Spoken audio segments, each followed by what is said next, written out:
हाय, कसे आहात सगळे? आय होप स्वस्त आणि मस्त असाल.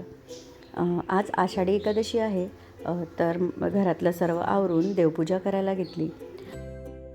आज पावसाने सुद्धा ब्रेक घेतला होता. म्हटलं सकाळी चला टेरेसवरून फुलं आणू. इतकी छान छान फुलं आणि खूप सारी फुलं लागली होती. तर देवासाठी फुलं तोडून घेतली. एरवी आम्हाला फुलं मिळत नाही म्हणून आम्ही विकत घेऊन येतो.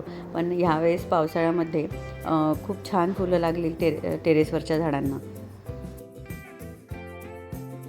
आषाढी एकादशीनिमित्त मी आज जे पण साबुदाणा खिचडी किंवा भगर बनवणार होती ना, त्याची सगळ्यांची रेसिपी तुमच्यासोबत शेअर करणार आहे.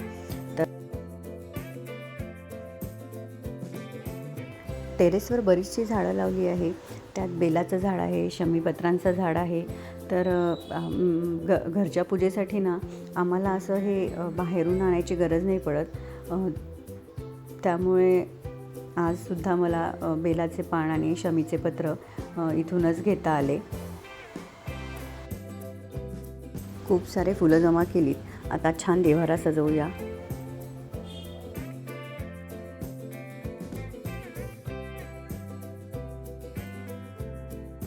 अमरावतीला असताना फुलांची कधी कमी जाणवलीच नाही. तिथे प्रत्येक घरामध्ये इतके फुलांचे झाडं राहायचे ना.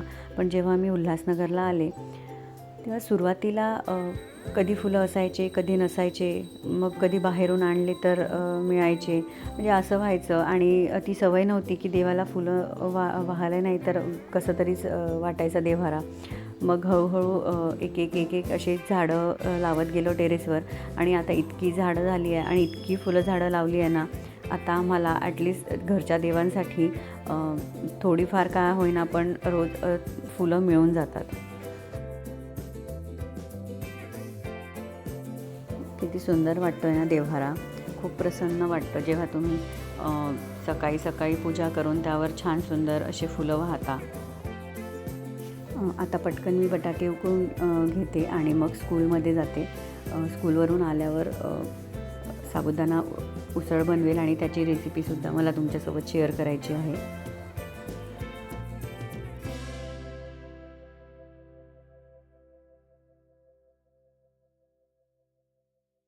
आता वाजले आहे दुपारची 1:30 आणि मी आत्ता स्कूलवरून आली.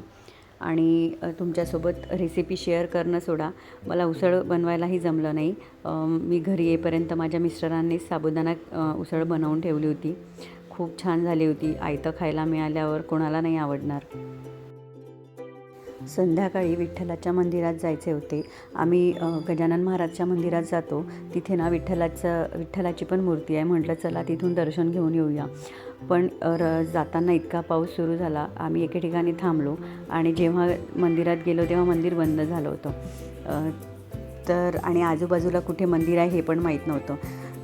तर एका काकूंना जाताना असंच विचारलं की इथे आहे का. त्यांनी एक मंदिर सांगितलं विठ्ठलाचं आणि शेवटी आम्हाला विठ्ठलाचं दर्शन झालंच. नाहीतर मला वाटलं आज काही दर्शन होणार नाही. इतकं सुंदर मंदिर होतं, इतकं सुंदर सजवलं होतं विठ्ठल रुक्मिणीला. तुम्ही बघू शकताय. आम्हीसुद्धा दर्शन घेतलं. त्यांनी त्या मंदिरामध्ये जेव्हा आपण प्रवेश करतो ना तेव्हा त्यांनी सगळ्यांना असे टिळे लावले. त्यानंतर मग आम्ही दर्शन घेतलं, प्रसाद घेतला.